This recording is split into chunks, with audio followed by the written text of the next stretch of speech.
So, when it comes to the UK, we find ourselves in a strange position, haven't we? Just 2 months ago, we seen the rise of Labour, and in particular Keir Starmer and his bunch of merry lunatics. Now, I've always been the kind of person that has warned what was coming, not just to the UK, but to the world, because the UK does not find itself in a unique situation, not in the slightest. Towards the end of this year, we would see something ramp up and go well beyond, we would see something terrible towards the end of this year. And we are now in September. It's actually September 9th, I think it is today. And this all started in August. Being a guy who's a conspiracy theorist has pretty much been proved right once again. And it's coming. You look at when Labour got into power. They got into power the 5th of July.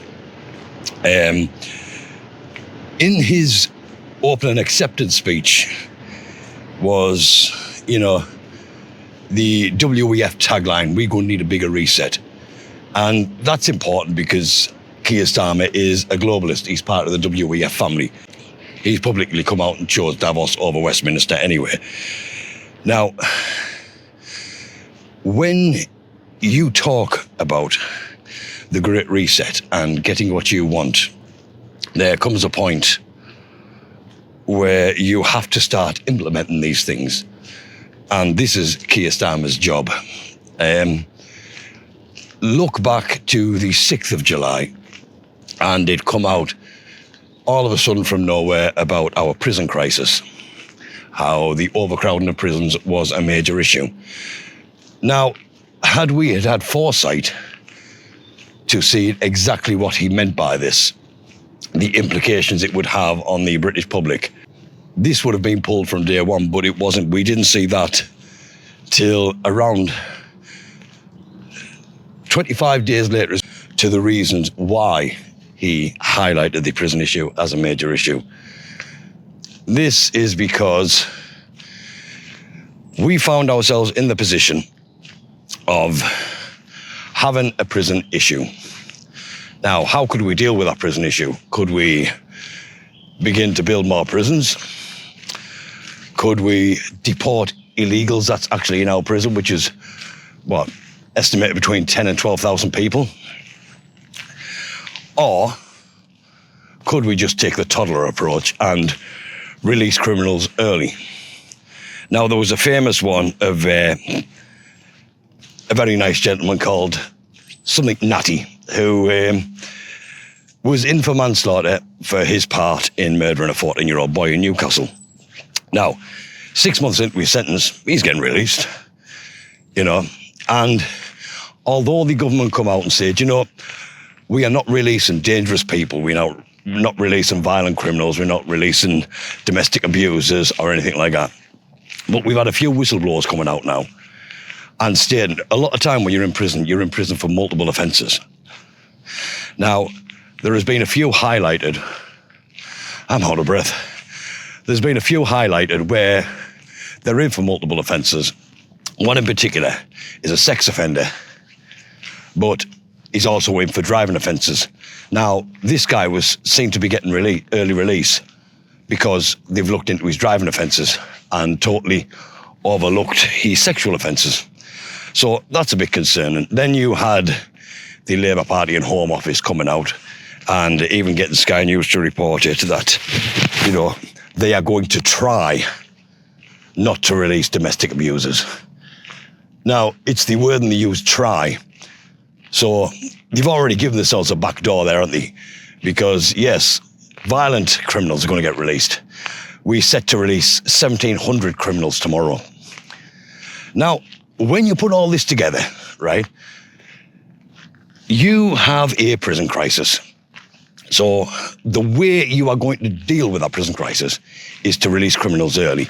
Now, we have had sex offenders, violent guys, up in front of a judge in recent weeks and not got any sentence, and they've all got suspended sentences. So, no jail time and just put back out in the streets. Yet, Also, and this is the reason why the prison overcrowding become a major issue for contention, is because on, was it the 29th, I'll get that date right, we had the Southport stabbing, which seen a lot of British people up in arms, and quite rightly so. I do not condone the violence that followed, but again, I don't know who instigated the violence, because from what I've seen, there is a counter-narrative to what the general public see. This is why they're trying to ban X and the likes, because they show the truth. Now, mainstream media is very much oligarch-controlled platform, so you're never going to see the truth on platforms like that. They will push their narrative. Now, X gives a counter to that, and it did a very good job during these riots of the far-right, racist, thugs, which is what Keir Starmer come out and branded the whole UK as. Now, that is bad enough. And yes, if you're out for a good cause, a righteous cause, and you cause violence, it doesn't matter what issues you've got. It doesn't matter what voice you've got. If you going out and causing violence, that is going to mute your voice. Now, violence, to me, should never be used to express an issue, to express your voice. Violence is only ever a last resort in defense. I'm never going to say there's never a time to use violence, because that would be dishonest. But the violence did ensue, and mainly, not mainly from the UK people, the violence was coming mainly from the protected communities. And like I said, you won't see it on mainstream media. You got to head to X to see it. And you can class it as misinformation or disinformation or whatever they like to class it. But the fact remains, you have proper verified videos of these issues, including audio and visual. Now, where you get your misinformation and disinformation from there, I don't know. Speaking of disinformation and the two-tier policies in policing and governance overall, is you've got, was it Nick Knowles, the Hope Not Hate campaign leader, who come out and put a very dishonest tweet out. Nothing happened to him, But if you are on the right end of the scale, and more in particular, you're not just right anymore, you're not centre. If you're not left or far left, you are automatically far right. The major issues and the gaps are starting to show up between the old world we know and the world they're trying to implement. Because you can't implement this new world order, this great reset, without upsetting the old. And that's the position we're in right now. I've said for a long time, I've conditioned myself for this. For around about 9 years, I've been getting ready for this. This is my time. This is what I have suffered for. So I'm not going to take this opportunity and sit back and relax, because I've had a shit life leading up to this. I really have. And we're now in the final stretch. Sorry, it's very British weather. I'm dancing around puddles. We're now in the final stretch. I'm going to take a seat over here, where a culmination of everything, I have warned against, I have fought against, I have trained myself against, is here.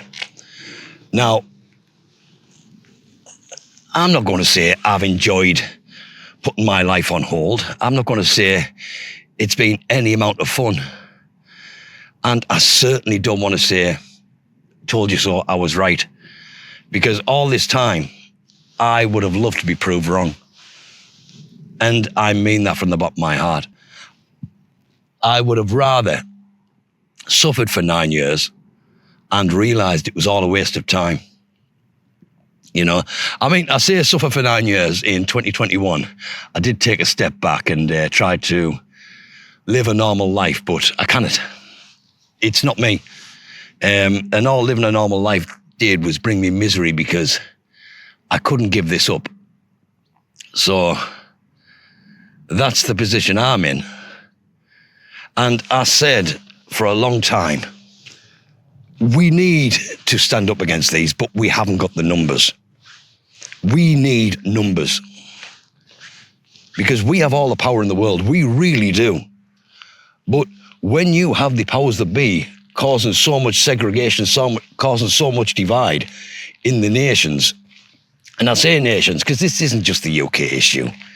This is worldwide. Very shortly, we're not going to have a UK. We'll be known as Sector 23 or something. And like I said, it's all coming to point now. Why? After years, and I mean years, of Islamists and the Muslim faith, Middle Eastern people, being paraded on the TV as terrorists. Every time there was a terrorist act in the world, it was a certain demographic. Every time a terrorist action happened in a country, it was a certain demographic. Then we see this certain demographic getting shipped in the thousands into various countries. So what you've essentially done is scared the shit out of the people with these certain demographics and then shipped them into the country and said, you will accept them, you know? And it's when it comes to immigration, I'm going to say it as straight as can be. Nobody has a problem with immigration. You know, when it's done through the proper channels, people have a problem with illegal immigration. This is because of the economic effect. You know, it's a detriment to the economy. You look, we have arguments about the NHS crashing. You know, why is that? Ask the questions, why? You know, we have a great debate over housing. We've got a housing crisis. Ask yourself why. And it's not only that, it's the safety aspect. Now, I'm not going to say that every illegal immigrant is a violent thug, is a criminal, because that would be untrue. But you cannot, really cannot gloss over the fact that there is a correlation between the importation of illegals from various demographics and the rise in knife crime and violent crime as a whole. Now, this is what the government won't address. And if you try to voice any of your concerns, be it on the street in a peaceful protest, which the police somehow make into a violent one, and the other demographics, I won't leave that there, I won't speak too far, because Keir Starmer likes to arrest people like me. And Keir, come at me, you fucking dickhead.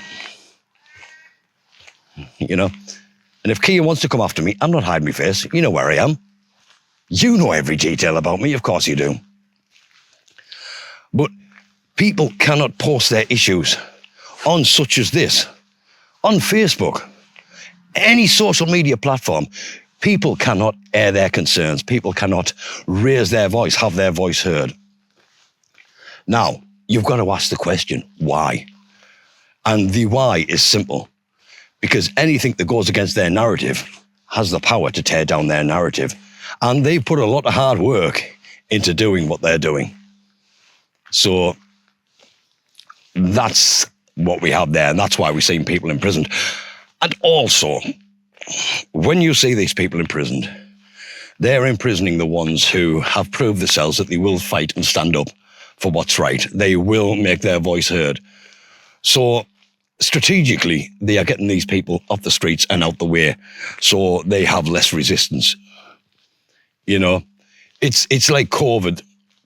They already dissected the nation into who would acquiesce, who would go along with it, and who wouldn't. You know, and what they did then was try to vilify the people that wouldn't go along with their narrative. And we're saying the same here, only they're taking the people who won't go along with it out of the way, taking them out of the game altogether. Now, this would help them go ahead unhindered. And you look, they are pushing for a war with the British people. And I'm going to say this again. When we seen the Southport riots, you know, we had Keir Starmer come out and condemn every single British person as a far-right racist thug. He angered a whole population in one speech. But it wasn't only that, because the riots calmed down. They calmed down quite quickly, the riots, in all honesty. Yet, still to this day, the police are knocking down doors and arresting Facebook posters and bragging about it on the platform they're trying to censor, which is X. And the news gets all of it. Obviously, the mainstream's got to be there. Evilest thing in the fucking world. But these riots did calm down. They calmed down quite naturally, to be fair. Even, funny thing with the riots, when you've got counter-protesters, they're all right. This is where we get two-tier policing from. And the whole thing that happened with Southport is how two-tier Key was born. And none of what he did was an accident. It wasn't. It was by design. He is a stupid person. The Labour government, as a rule, their cabinet is filled with stupid people, and there's no getting around that.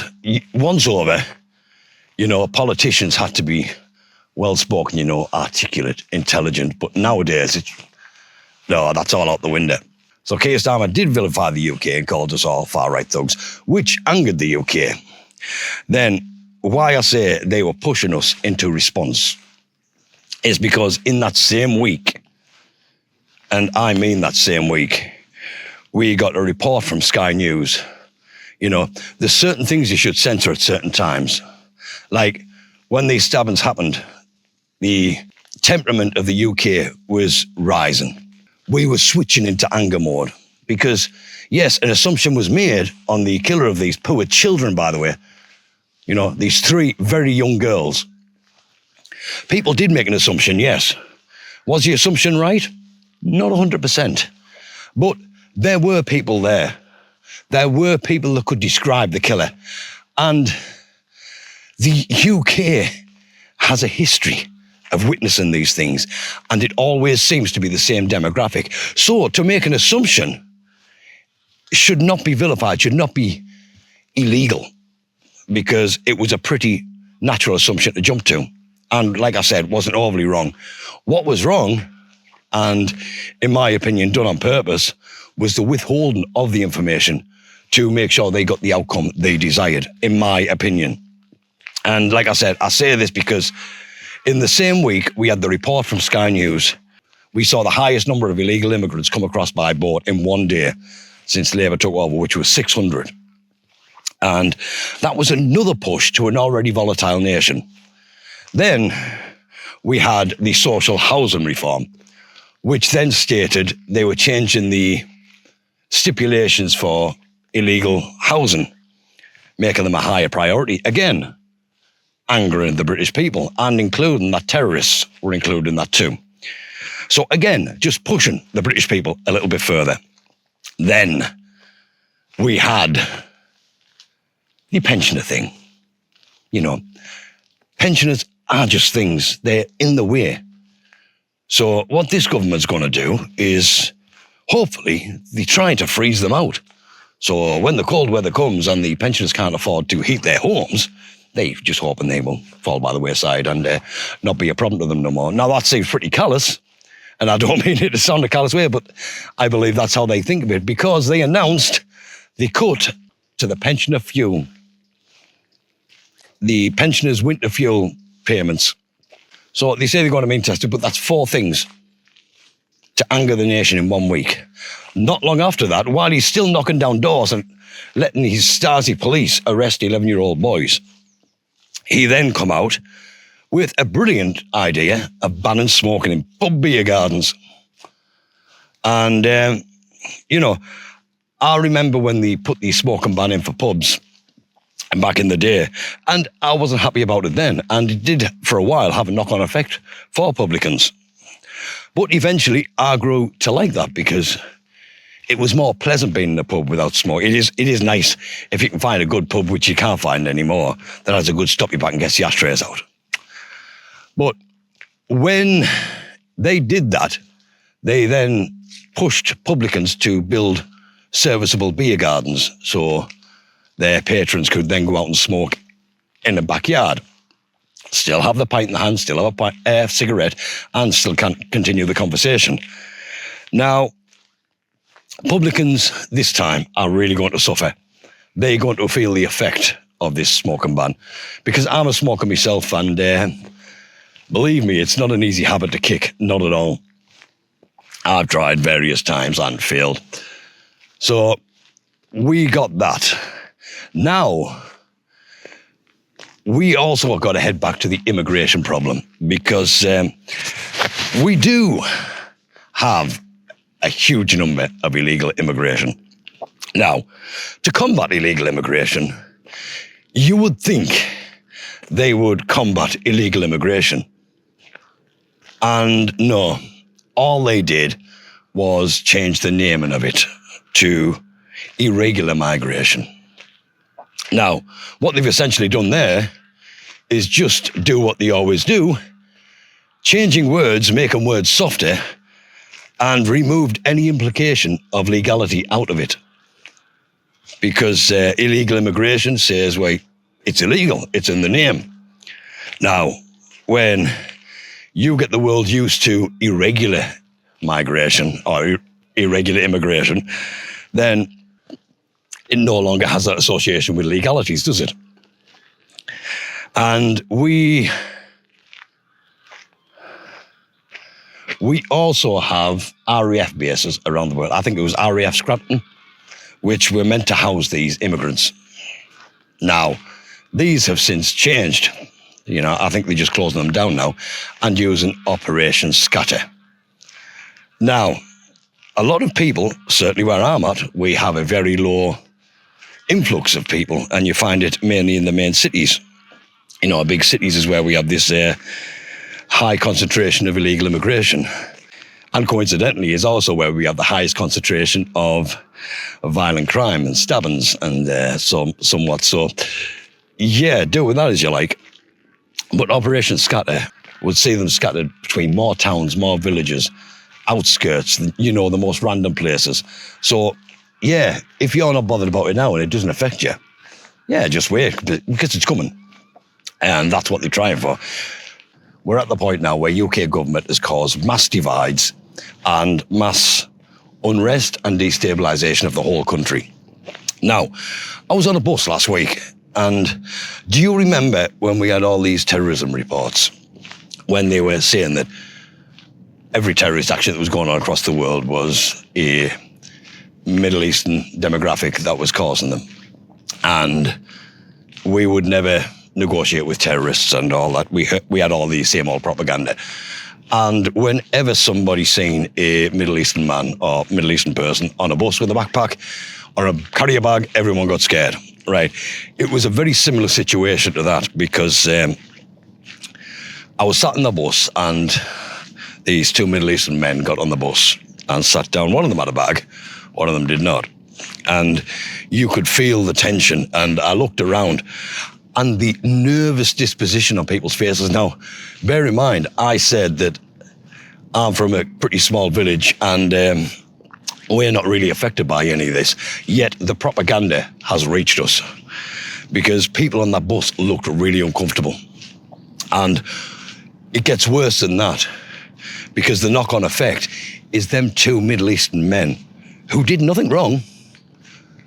And, you know, all they did was literally get onto a bus, board a bus, sit down and head to their destination. But you could see the fear in their faces. Because no matter which way you look at it, I'm not saying the UK is racist, it's not. The UK government is very racist, the left are very racist. And my point is, they have instilled this into the British public through fear and propaganda. So when you have the government calling everybody racist, the government saying that the British people are going after the minorities, it stands to reason that when you have two minorities on a bus with around about 50 white people on, they're going to feel nervous. I'm under no illusion these guys could feel the eyes on them. They could feel the discomfort in the air, because it was rife. And that's wrong. That's not a world. That's not a world we live in at all, is it? You know, we have an issue where certainly white women and white children cannot safely walk the streets, and white men to an extent as well, but mainly women and children. That's one of the most heartbreaking things about this. But Yes, it is a particular demographic, in my opinion, that is causing these things. Because when you look through the news articles, when you look through the newsprints, that's what you generally find. If you find an article of a white man being the protagonist, the aggressor in these situations, you generally find they then related to drugs, which in effect has a cause and a certain victim. This is a dispute, an ongoing dispute between two people. But when you look at the knife crime we have currently, it is generally committed by the protected demographic and with no reason, no provocation at all. It's just random. So somebody minding their own business, doing nothing wrong to anyone, could live the most perfect life, takes themselves out for a walk, maybe he has to go and do the shop and pick the kids up, whatever it is, and find themselves losing their life for no reason at all. That is what's wrong with the world. And the powers that be, it's not that they don't understand it, that's what they want. That is what they're pushing for. Like I said, none of this is random. This is by design. And I've been saying it's by design for a long, long time. People think I'm crazy. People thought I was crazy through COVID. But now look who's got the heart problems and turbo cancers. That's the ones that's still alive. I don't mean to be callous or heartless there, but if people had listened, we wouldn't see the problems we have in the world. It's people's inability to listen to the right things. They too busy believing that a man in a suit, or because, they turn on their news and this newscaster tells them things, they believe it implicitly, even though a lot of modern news makes no sense at all. You can see how nonsensical it is, but people just lap it up, and you need to stop. You're creating a huge issue what you are not going to come back from. You're really not. Once we get so far, I mean, we're in the countdown, we're in the last days, this is the final stretch. But everyone's too busy. There's no outcry unless it affects your money. Well, I've got news for you. No matter how comfortable you think you are, that is changing. Look. You've got to look for patterns. You really do.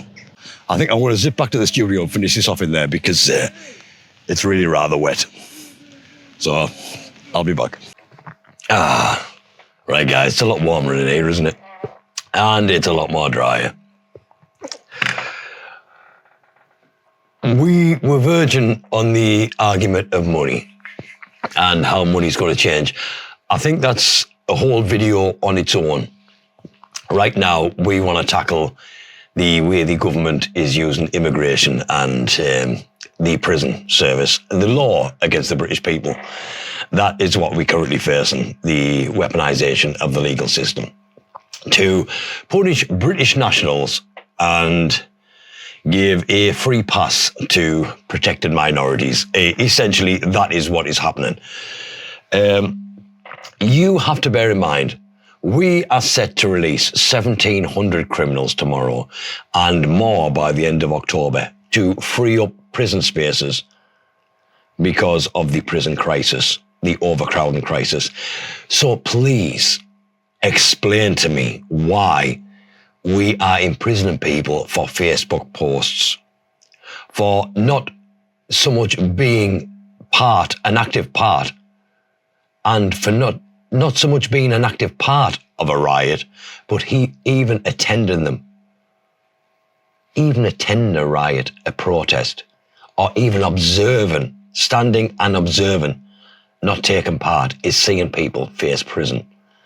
This gets even worse when you look at the SNP's new controversy, the new war on, in this case, Scottish parents. That being parents who refuse children's gender changes and go against the school's narratives can see them facing 7 years imprisonment. Now, this whole agenda, come on, you can see it, you can. We have this left-wing push into ideologies. You know, everything is racist, everything is sexist, everything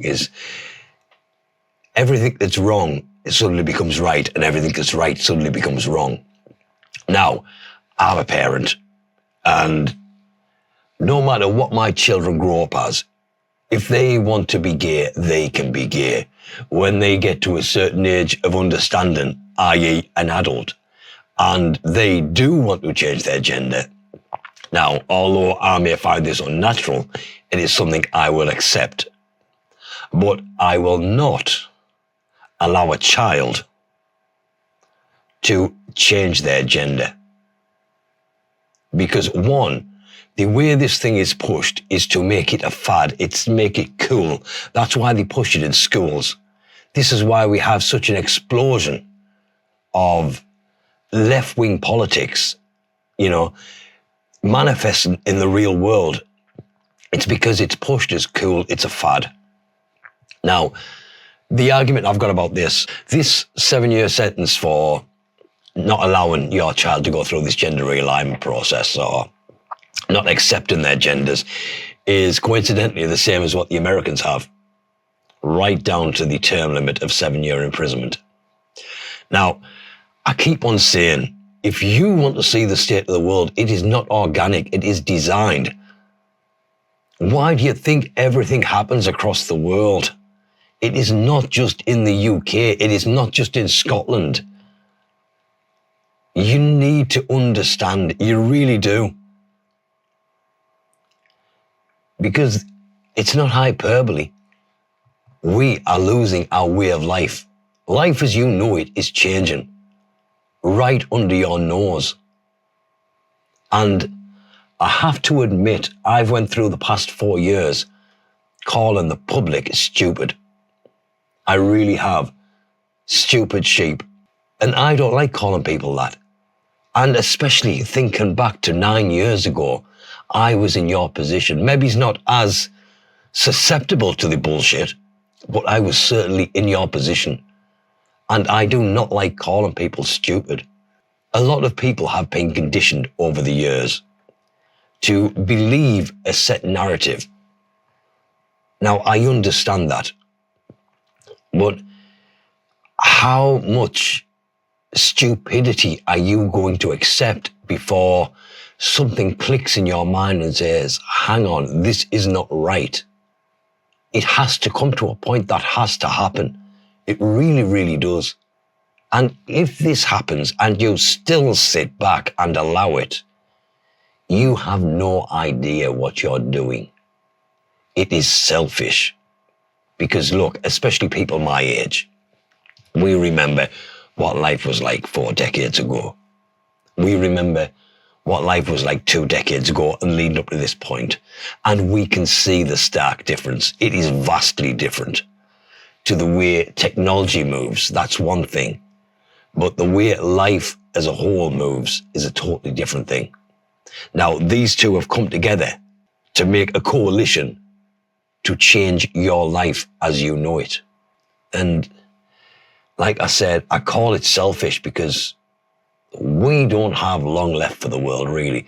By the time this transition comes through in full motion, we'll be ready to leave this mortal coil anyway. But the issue is, if you have children, look what you're leaving them. And if you don't, you've got to think about future generations. Past generations give their lives freely and willingly so that we could have this life, so we could have freedoms. Yes, it's been an illusion of freedom. We've had an illusion of democracy. The world has been controlled for so long, even through our lifetimes. But it is getting worse. We had an illusion of freedom. The future generations are not going to have that at all. There is going to be no illusion of freedom at all. Now, is that something we want to leave? Considering the people of the past let us have a good life, then we just going to come in and let the powers that be destroy it for future generations. Future generations who will not experience the illusion of freedom we had. Now, if we do what's right, future generations won't just have an illusion of freedom.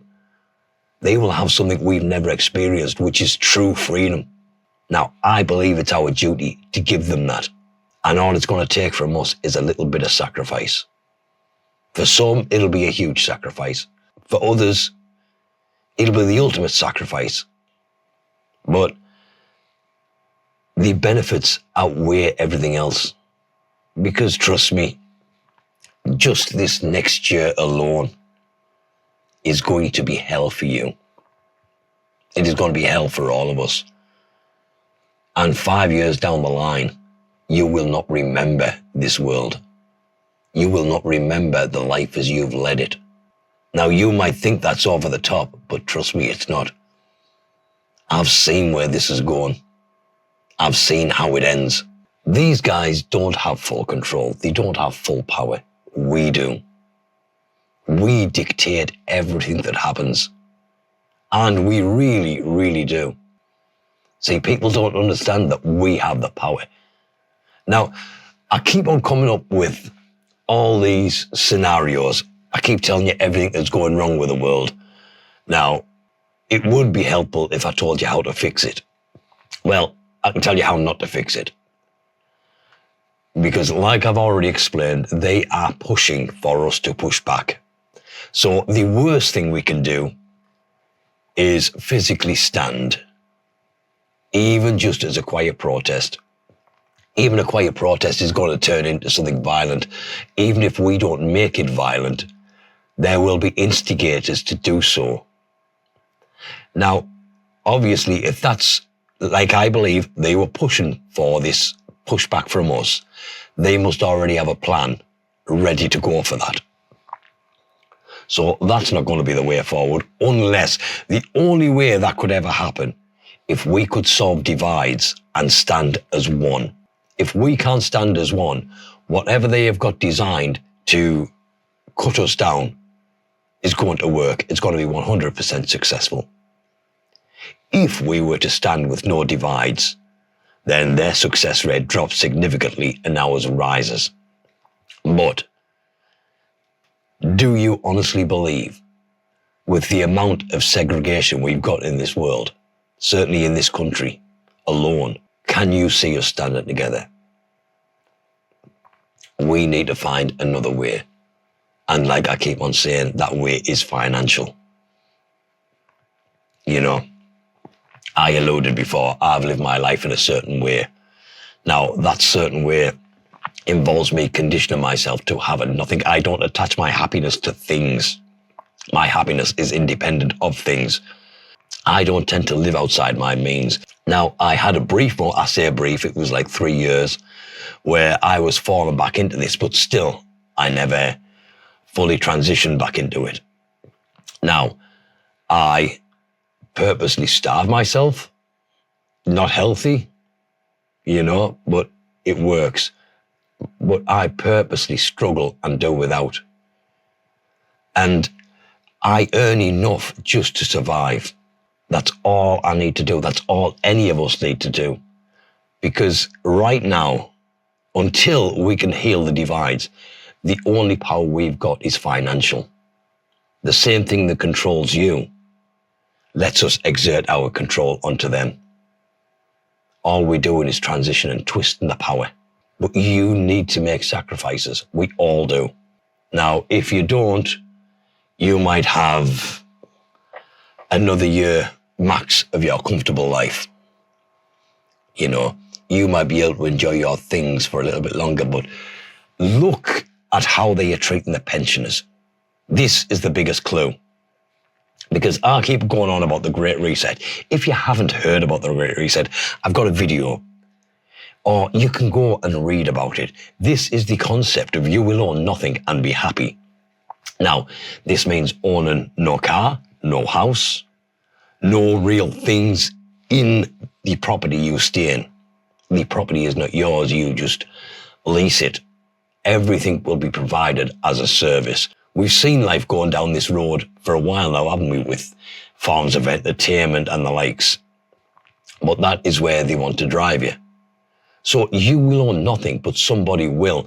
Now, when it comes to pensioners, and I say this is what they're attacking, look at what they're doing. Certainly, well, look just at the UK government. They've attacked pensioners so many ways.